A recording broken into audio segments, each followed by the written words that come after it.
यहाँ के ज़मीन माफियाओं ने वो ज़मीन जो सरकार की ज़मीन होते हुए उसमें एलिगेशन लगाए हुए थे, उसमें ऑब्जेक्शन किया हुआ था ताकि उनकी ज़मीन लालटेन भी रोशनी देता है और बल्ब भी रोशनी देता है। तो हम तो रोशनी फैलाने का काम कर रहे हैं। लालटेन से हमारा जो चिन्ह है उससे एक पूरे हिंदुस्तान में, पूरे मुल्क में, पूरी दुनिया में एक रोशनी फैलाने का हम लोग काम कर रहे हैं। तो हमारा निशान वो है और हम रोशनी इसी तरह फैलाते रहेंगे। जानी बिल्ली की तरह खंबा नोचे वाली बात है। अब वो देख रहा है कि हमारी ज़मीन खिसक गई है। यहाँ पर उनके जो 5 विधायक पिछली मरतबा जीते थे, 4 तो हमारे पास वो आ गए थे, 1 उनके बचे थे। इस मरतबा ज़मीन बिल्कुल साफ़ है, कहीं उनको कुछ नज़र नहीं आ रहा है। उम्मीदवार साउद असरार साहब के पक्ष में तेजस्वी यादव जी आज जनसभा को संबोधित करने कॉलेज मैदान पहुंचे थे।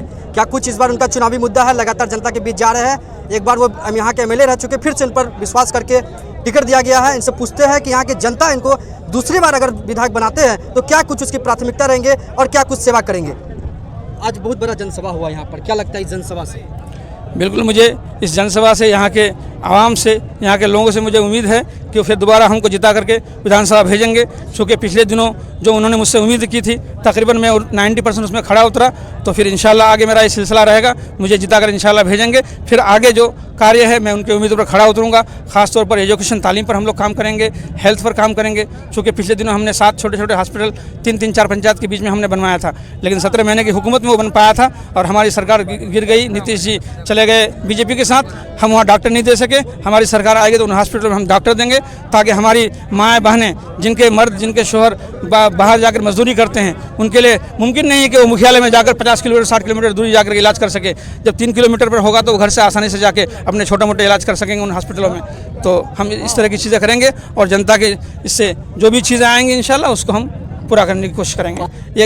एक लफ्ज़ में हम बोल दें कि महानंदा नदी पर जैसे 2 ब्रिज मैंने बनवाया, यानी बस्ता कोला वाले 85 किलोमीटर घूमकर किशन को पहुंचते थे। और ख़ासतौर से हमारी माएँ और बहनें जो डिलीवरी पेशेंट होती थी, या तो बच्चा मर जाता था या वो औरत मर जाती थी। आज वो पुल बन रहा है, जब वो पुल बन जाएगा तो 20 किलोमीटर किशन होगा। तो मैं समझता हूँ कि 20 किलोमीटर यानी आधे घंटे की डिस्टेंस तो आसानी से वो पहुँच जाएंगे। फिर इस तरह की घटना नहीं घटेगा। उसके अलावा यहाँ 20 साल पहले पावर ग्रिड बनना था, यहाँ के ज़मीन माफियाओं ने वो ज़मीन जो सरकार की ज़मीन होते हुए उसमें एलिगेशन लगाए हुए थे, उसमें ऑब्जेक्शन किया हुआ था ताकि उनकी ज़मीन, माफिया कौन थे?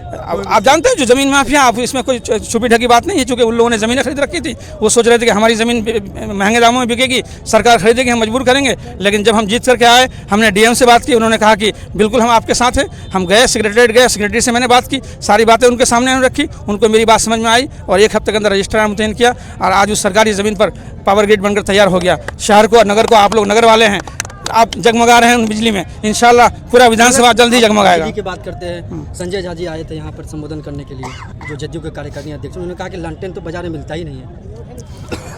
लालटेन बाजार में किसने कहा नहीं मिलता है?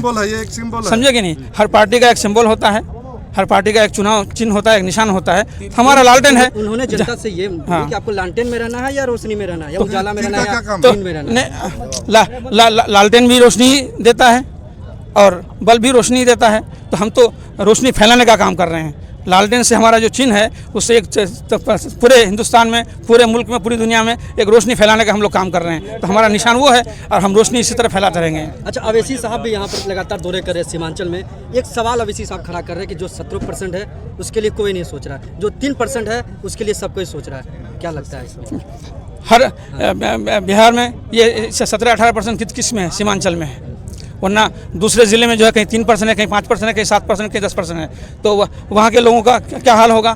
क्या आरजेडी ने कभी ऐसा किया है? हमेशा मुसलमानों के साथ आरजेडी खड़ी रही है, मुस्लिम कैंडिडेट को खड़ा किया गया है। और ये महागठबंधन की सरकार जो हमेशा से जो टैलेंटेड आया है, अब्दुल गफूर साहब जैसे आदमी को सीएम बिहार का बना दिया।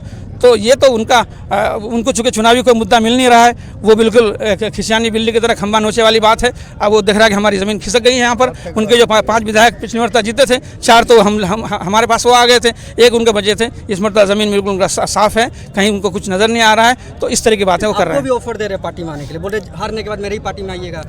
अवैसी साहब खुले मंच में कहे ये मैं ऐसी पार्टियों में जाने की हमारी कोई मंशा ऐसी नहीं है, क्योंकि अभी वो पार्टी इस पार्टी की अभी ज़रूरत बिहार में नहीं। अगर उनको करना ही है तो वो तेलंगाना में कांग्रेस के साथ मिलकर के अपनी हुकूमत बनाते हैं और यहाँ खुलकर बीजेपी का समर्थन कर रहे हैं। आपने सुना होगा एक भाषण में उन्होंने यहाँ तक कह दिया कि अगर आपको नहीं समझ में आ रहा है तो मैंने मेरे बारे में कहा कि आरजेडी कैंडिडेट को हराने के लिए आपको बीजेपी को जिताना होगा तो आप बीजेपी को जिताइए। तो इस तरह की बातें कर रहे हैं तो उनकी क्या मंशा सब जाहिर हो गई, उनकी ज़बान से निकल भी गई। अवैसी जी का कहना है कि तेजस्वी जी ने सीमांचल के लोगों की तौहीन की। नहीं, सीमांचल को कोई तौहीन नहीं की। यहाँ के लोगों को इज्जत दी हमेशा, यहाँ के लोगों के लिए सोचा, यहाँ के लोगों के लिए फिक्रमंद रहे और यहाँ के लिए जो कुछ करना चाहिए वो कर रहे हैं और इंशाल्लाह आगे करेंगे। तो हमारे साथ महागठबंधन के प्रत्याशी साद आलम साहब थे, जो जनसभा को संबोधित करने के लिए तेजस्वी यादव यहाँ पहुंचे हुए थे। इन्होंने कहा कि इनके पक्ष पूरे तमाम है। आपको बता दें कि ठाकुरगंज के जो ये मैदान है, कॉलेज मैदान में आज तेजस्वी यादव महागठबंधन के जो उम्मीदवार है